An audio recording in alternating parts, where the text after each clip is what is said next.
Testing. So that's what the core of this song is about. And we had to bring a revolutionary to sing it. So we got the sister Andrew Day here.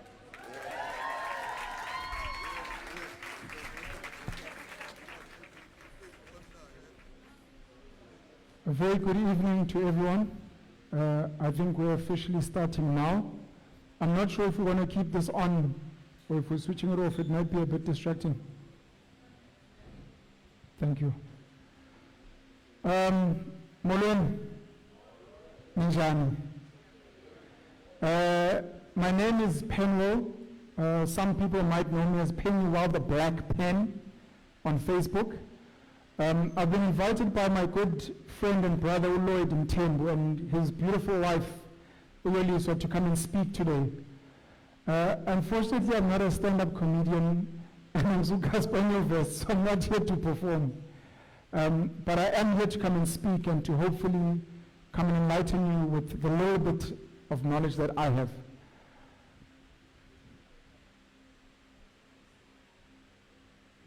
So this morning when I landed off the plane at Chief David Steelman Airport, Lord asked me if I wanted to rent a car to use for the day. And I don't live like that. And he told me he'd never met anyone who said they don't want to be driven from the airport. And I think I want to start my talk this evening at least speaking about being different. And the fact that you guys are here already means that you guys are different. I'm not a motivational speaker. I think I'm probably what you call like a realist. Some might call it a cynic because I say very, very harsh things and very harsh truths, especially about black Africans and black South Africans. The fact that you guys are here, the fact that some of you listen to me means that you want to change your life. Because you've seen that our lives, especially as abantu abamnyama in this country, are kind of fucked. And the only way to change it is to do something different. And that's why we're here. When I asked Lloyd what he wanted me to speak about, because I speak about so many different things, and this week I'm going to be speaking about our schooling system in this country and the state of education in South Africa. He said he'd like me to speak about business.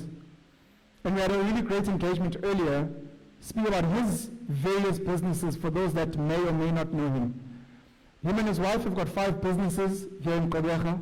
They've got a coffee shop in town, they've got a spy course business, they've got the Shisanyama next door, and they've got a very beautiful restaurant on the harbor as well. If you've never been, I urge each and every one of you to go there. I was impressed, and one of the conversations we had was, I cannot believe that a black person owns this. That's how low the standard has been set for black people. We have a term called black excellence, which is what we're experiencing today. And we need to get to a point where when you say excellence, you don't have to put black before it. And I believe that's why we're here. People don't understand, and I try to explain that business is not very different to soccer. Unfortunately, as Otak, we weren't taught business from a young age.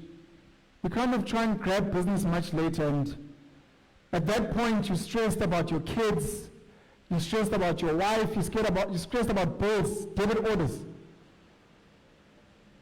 But business is actually no different to soccer. And for those of us who have kids, I urge you, please start your kids early. We speak about the economy and we speak about business, but a lot of us don't know the different roles that we should be playing in business. Just like in the sport of soccer, not everyone can be a coach.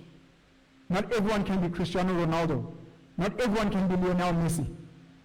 But all of us have a role to play. I don't know how many people here have a business. 4, 5, 6.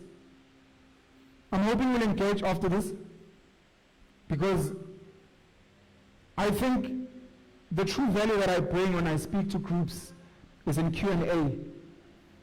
You guys have seen some of my stuff online, so trying to rehash some of that stuff is kind of a waste, and it's not really necessary.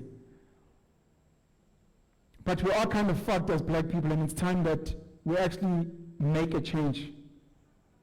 It starts in coming to establishments like this. It starts with setting up stokvels and using that to build our own banks.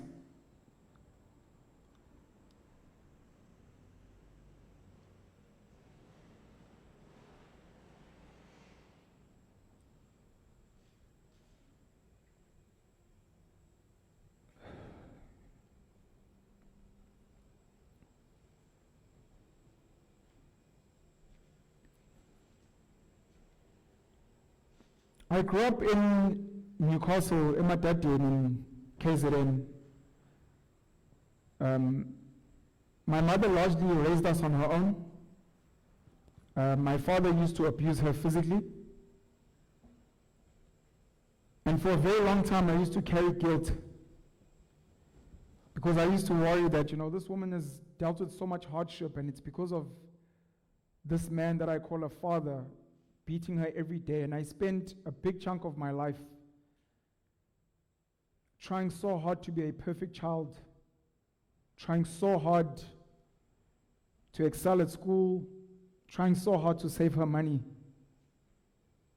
All because I didn't want her to regret that the man that she'd met, the monster, didn't only make her life miserable, but also gave her children that became a burden and a curse in her life.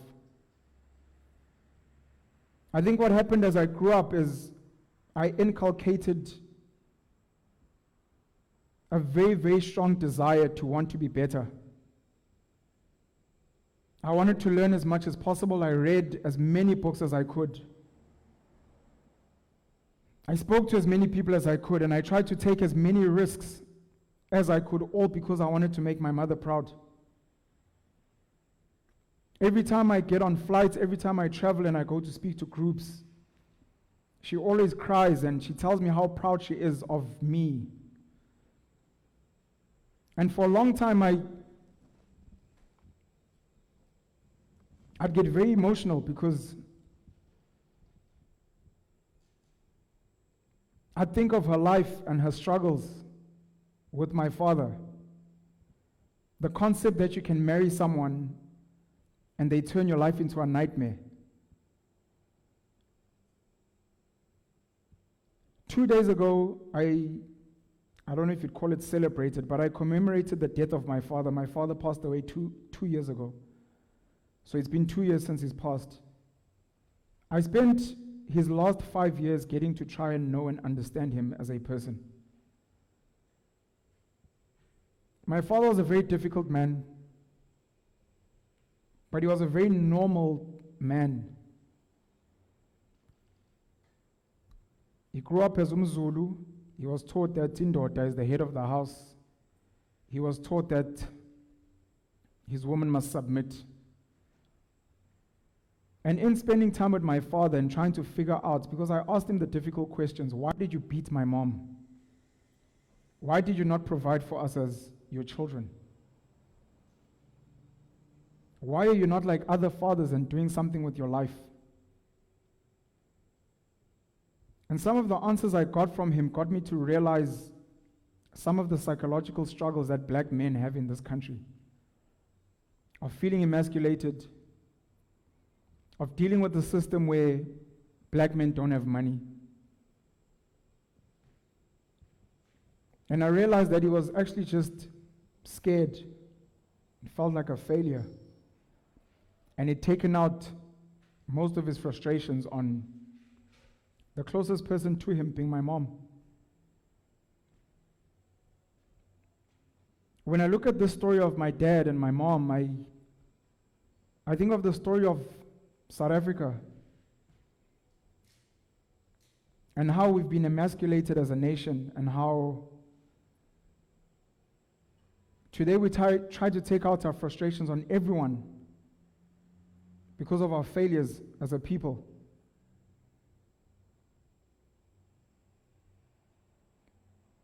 When trying to unpack business and speak about what business is or what it's supposed to be, and even with my comparison to soccer, there's a very big psychological aspect to what's happened to us. There's a big psychological aspect to what we're currently going through. there's a big psychological aspect to why we're failing to progress as people. And in my journey, as I'd started that, I grew up in Newcastle. I came to study here in Makhanda, in Grahamstown at Rhodes. Then I went to do my honors in accounting at the University of Johannesburg. I was on a scholarship because, as I said, I tried my best to make my mother proud of me because of the situation she was in. I read a lot of books. I don't know if there's a book that you can think of that I haven't read. I've watched a lot of movies. I've watched a lot of documentaries. In trying to uncover why are people poor? Why are people struggling? Why are businesses failing? Why are politicians corrupt? Why do men beat women? Why do men rape women? There's two things I came up with. The first one is mindset is almost everything. And very few people coming from a place of trauma ever get to overcome those mental barriers and those mental hurdles. I don't have a one pill or one bullet that you can take to fix your mindset. And I think that might be the reason why I've actually even started this journey of trying to speak as much as I can, as loudly as I can, about so many different topics, because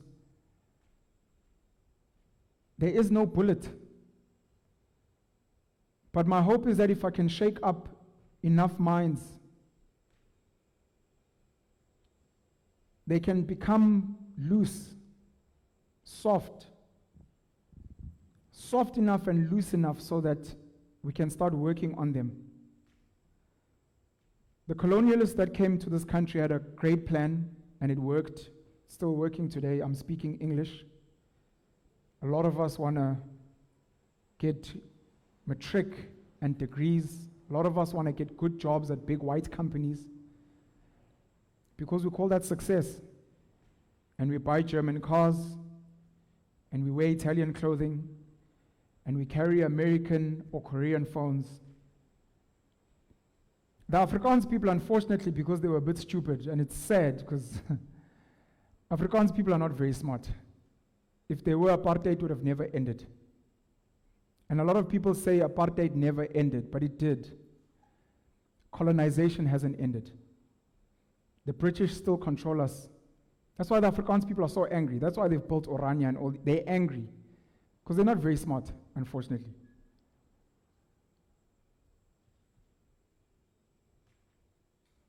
The Afrikaans people came and they bullied us physically. And that's why the students in 76 decided to march, ended up getting gunned down. Amabunu failed, apartheid ended, and the nice English speakers got to speak to Mandela and these guys, and they came up with what we have today, and we call it democracy. Our people have been given grants, RDPs, free healthcare,